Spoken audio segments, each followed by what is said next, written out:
Anong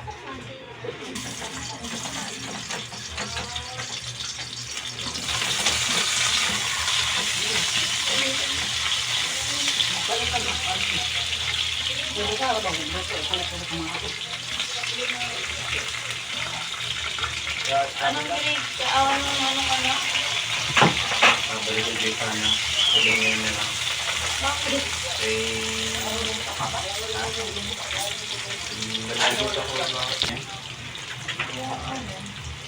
Ito, yung dito mo. Ay, yung sakit niya talaga. Dito yung siya tayo. Smooth brain. Smooth lang. Hindi natin yung mga first term. Sa kanya wala. Wala. Yung development ng utak niya. Masyado.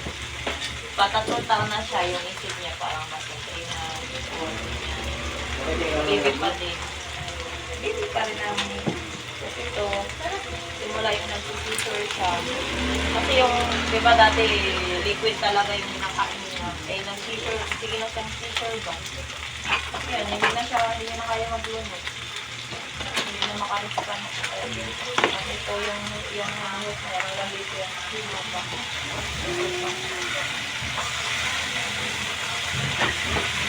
Yan na yan, gatas na. Gatas na.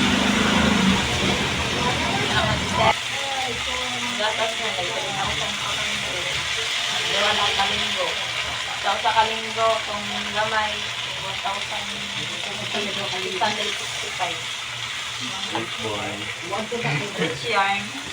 Sabi lang ka. Sabi sa gatas. Kung ano naman, mas mahal yung sa anak na Esther. Is 26 yun, 2,000. Yung bito kanya labas. Pinalabas kasi doon. Dati Kasi kasi. sabi ni mami, ano daw yun, yung UTI. Oo, may UTI. Yung anak na Esther, diba maraming sakit? Kanang gamay ron? Oo. Ang dami man yung sakit. Dalawang siya sa pag-uwi. Pinipigil namin ng ano. Soft drink, tingnan mo kaon po. Di ba, Nay? Magpalipas sa gutom. Stress